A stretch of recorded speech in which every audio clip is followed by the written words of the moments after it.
ಯಾವುದೇ ಒಂದು ಹಣ್ಣಿನ ಗಿಡ ಮಾವಿನ ಮರ ಇದ್ದಾಗ ಹಣ್ಣಿದ್ದಾಗೆ ಅದಕ್ಕೆ ಕಲ್ಲುಗಳು ಬೀಳುತ್ತವೆ. ಹಾಗೆ ಇವತ್ತು ನಿಮ್ಮ ರಾಘಣ್ಣ ಕಾರ್ಯಕರ್ತರ ಒಂದು ಆಶೀರ್ವಾದ ಸಂಘಟನೆ ಹಿರಿಯರಿಂದ ಸಾಕಷ್ಟು ಒಳ್ಳೆ ಕಾರ್ಯಗಳನ್ನು ಮಾಡುವಂತ ಕೆಲಸಗಳಾಗುತ್ತೆ.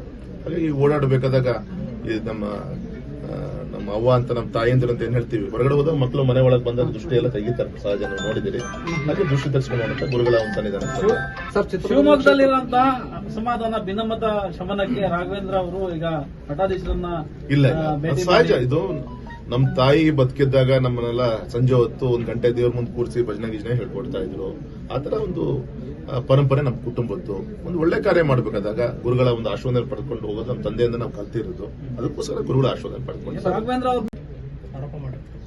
ಸದಾನಂದ ಗೌಡರು ಸಹ ಹೇಳಿದ್ದಾರೆ ಸರ್, ಬಿಜೆಪಿನ ಶುದ್ಧ ಮಾಡುವಂತಾರೆ ಇಲ್ಲೇ ಬಿಎಸ್ವೈ ಇಲ್ಲ. ನಮ್ಮ ಭಾರತೀಯ ಜನತಾ ಪಕ್ಷ, ಭಾರತೀಯ ಪಕ್ಷದ ಸಿದ್ಧಾಂತ ಯಾವುದೇ ಒಂದು ಕುಟುಂಬ ವಿರೋಧಿ ಅಂದ್ರೆ ಒಂದು ಕುಟುಂಬದ ರಾಜಕಾರಣದಲ್ಲಿ ಇರಬಾರದು ಅನ್ನೋಂತ ಒಂದು ವ್ಯವಸ್ಥೆಗೆ ನಾನು ಕೂಡ ಅದಕ್ಕೆ ಬೆಂಬಲವನ್ನ ಕೊಡ್ತೀನಿ. ನಾನು ಕುಟುಂಬ ಅಂದ್ರೆ ಏನು, ಒಂದು ಇವತ್ತು ರಾಷ್ಟ್ರದಲ್ಲಿ ರಾಜ್ಯದಲ್ಲಿ ಆ ಕುಟುಂಬದವರೇ ಅಧ್ಯಕ್ಷರು, ಆ ಕುಟುಂಬದವರೇ ಮುಖ್ಯಮಂತ್ರಿ, ಅವ್ರ ಮನೇಲೇ ನಿರ್ಣಯ ಆಗತ್ತೆ. ಅದಕ್ಕೆ ಕುಟುಂಬ ವಿರೋಧಿ ಅಂತ ಹೇಳ್ತಾರೆ ಹೊರತು ಇವತ್ತು ಒಬ್ಬ ಯಡಿಯೂರಪ್ಪನವರು ನಿವೃತ್ತಿ ಆಗಿದೆ ರಾಜಕೀಯ ಚುನಾವಣೆ ರಾಜಕಾರಣದಿಂದ, ಮಾರ್ಗದರ್ಶನವನ್ನ ಮಾಡ್ತಾ ಇದ್ದಾರೆ. ನಿಮ್ ರಾಘಣ್ಣ ಒಬ್ಬ ಅಖಿಲ ಭಾರತೀಯ ವಿದ್ಯಾರ್ಥಿ ಪರಿಷತ್ತಿನ ಒಬ್ಬ ಅಲ್ಲಿಂದ ನಾನು ಹೋರಾಟಗಳನ್ನ ಶುರು ಮಾಡಿಕೊಂಡು ಒಬ್ಬ ಶಿಕಾರಿಪುರ ಪುರಸಭಾ ಸದಸ್ಯನಾಗಿ ಇವತ್ತು 4 ಬಾರಿ ನನಗೆ ಆಶೀರ್ವಾದ ಮಾಡಿ ಒಬ್ಬ ಒಂದ್ಸತಿ MLA ಆಗಿ 3 ವರ್ಷ MP ಆಗಿ ಪ್ರಾಮಾಣಿಕವಾಗಿ ಜನರ ವಿಶ್ವಾಸ ಗಳಿಸಿ ಯಾವುದೋ ಒಂದು ಪ್ರೆಸರಿ ನನಗೆ ಇವತ್ತು ಪಕ್ಷ ಸೀಟ್ ಕೊಟ್ಟಿಲ್ಲ. ಕಾರ್ಯಕರ್ತರ ಪ್ರೀತಿ ಮತ್ತೆ ನಾನು ಮಾಡಿದಂತ ಅಭಿವೃದ್ಧಿ ಕೆಲಸ, ಸಂಘಟನೆ ಕೆಲಸವನ್ನು ನೋಡ್ಕೊಂಡು ಕೊಟ್ಟಿದ್ದಾರೆ.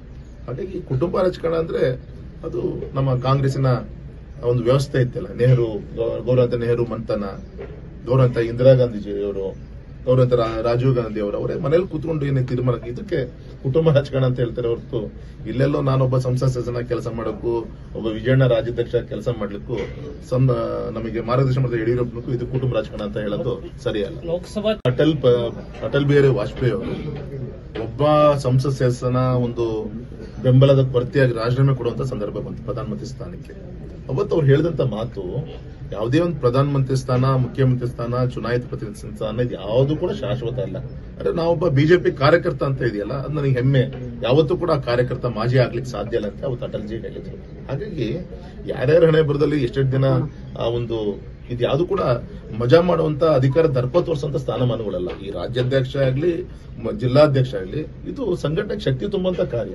ಹಾಗೆ ವಿಜಯನಕ್ಕೆ ಎಷ್ಟು ದಿನ ಹಣ ಬರದಲ್ಲಿ ಇರುತ್ತೋ ಅಷ್ಟು ದಿನ ಒಳ್ಳೆ ಕೆಲಸ ಮಾಡ್ತಾರೆ. ಸರ್, ಶಿವಮೊಗ್ಗದಲ್ಲಿ ಪಾಪ ಅವ್ರ ಗೌರವ ಉಳಿಸ್ಕೊಳಕ್ಕೆ ಗೌರವಂತ ಮುಖ್ಯಮಂತ್ರಿ ಹೇಳ್ತಾ ಇದ್ದಾರೆ. ಅವ್ರ ಪರಿಸ್ಥಿತಿ ಏನಾಗಿದೆ ಅಂದ್ರೆ ಪಾಪ ಈ ಗ್ಯಾರಂಟಿ ಅಂತ ಹೇಳ್ಕೊಂಡು ಆ ಗ್ಯಾರಂಟಿಗೂ ಕೂಡ ಗ್ಯಾರಂಟಿ ಕೊಡೋ ಕೆಲಸ ಆಗ್ಲಿಲ್ಲ. ಯಾಕಂದ್ರೆ ಮಠದಲ್ಲಿ ನಿಂತ್ಕೊಂಡು ಮಾತಾಡಿ ಇವತ್ತು ಕೂಡ ಒಂದು ಅಗಳ ಅಕ್ಕಿಯನ್ನ ಕೊಡ್ತಾ ಇದ್ದಾರೆ ಅಂದ್ರೆ ಸನ್ಮಾನಿಸಿದ ನರೇಂದ್ರ ಮೋದಿಜಿ ಅವರು ಸುಳ್ಳನ್ನು ಹೇಳ್ಕೊಂಡು ಅಧಿಕಾರಕ್ಕೆ ಬಂದ್ರು. ಪಾಪ ಜನ ನಂಬಿದ್ರು. ಆದ್ರೆ ಇವತ್ತು ಅವ್ರಿಗೆ ಪೂರೈಸ್ಲಿಕ್ಕೆ ಆಗ್ತಾ ಇಲ್ಲ. ಅವ್ರ ಶಾಸಕರುಗಳಿಗೆ ಕ್ಷೇತ್ರದಲ್ಲಿ ಮುಖ ತೋರಿಸ್ಲಿಕ್ಕೆ ಆಗ್ತಾ ಇಲ್ಲ. ಬರಗಾಲದಲ್ಲಿ ಒಂದು ತುತ್ತು ನೀರು ಕೊಡಕ್ ಆಗ್ತಾ ಇಲ್ಲ. ಹಾಗಾಗಿ ಈ ಒಂದು ವ್ಯವಸ್ಥೆಯಿಂದ ಸುಸ್ತಾಗಿ ಈ ರೀತಿ ಅವ್ರ ಮನೆಯಲ್ಲಿ ತಟ್ಟೆಯಲ್ಲಿ ಬಿದ್ದಿದ್ದನ್ನ ಮುಚ್ಕೊಳ್ಲಿಕ್ಕೋಸ್ಕರ ಇನ್ನೊಬ್ಬರ ಬಗ್ಗೆ ಬೆರಳು ತೋರಿಸೋ ಕೆಲಸ ಮಾಡ್ತಾರೆ. ಅವತ್ತು ಇತಿಹಾಸದಲ್ಲಿ ನಮ್ಮ ಬೋವಿ ಸಮಾಜಕ್ಕೆ ಯಡಿಯೂರಪ್ಪನವರ ಒಂದು ನೇತೃತ್ವ ಸರ್ಕಾರ ಇದ್ದಾಗ 2-3 ಜನ ಮಂತ್ರಿಗಳನ್ನಾಗಿ ದೊಡ್ಡ ಸಂಖ್ಯೆಯಲ್ಲಿ ನಮ್ಮ ಬೋವಿ ಸಮಾಜದವರು ಶಾಸಕರಾಗಿ ಗೆದ್ದು ಬಂದಿದ್ರು. ಈ ರೀತಿ ಯಾವತ್ತೂ ಕೂಡ ಬೆಂಬಲ ಕೊಟ್ಟಂತ ಒಂದು ಸಮಾಜ. ಕೇಳುವಂಥದ್ದು ಅವ್ರದ್ದು ಕೂಡ ರೈಟ್ಸ್ ಇದೆ, ಅವರು ಕೂಡ ಕೇಳ್ತಾ ಇದ್ದಾರೆ. ಸೊ ಇದೆಲ್ಲದೂ ಕೂಡ ಇಟ್ಕೊಂಡು ಯಾವುದೇ ಒಂದು ಯಾವುದೋ ಒಂದು ನಾವು ಒಬ್ಬ ವ್ಯಕ್ತಿಯನ್ನ ಅಲ್ಲಿ ಅಭ್ಯರ್ಥಿ ಮಾಡಬೇಕಾದಾಗ ಯಾವುದೋ ಒಂದು ಜಾತಿಯ ಮುಖಂಡ ಅಂತೇಳಿ ಯೋಚನೆ ಮಾಡಕ್ ಹೋಗಲ್ಲ. ಎಲ್ಲದೂ ಯೋಚನೆ ಮಾಡಿಕೊಂಡು ಸಾಮರಸ್ಯವನ್ನು ಇಟ್ಕೊಂಡು ಅಭ್ಯರ್ಥಿ ಘೋಷಣೆ ಮಾಡ್ತಾರೆ. ವಿಶ್ವಾಸ ಇದೆ ಒಳ್ಳೇದಾಗ್ತದೆ.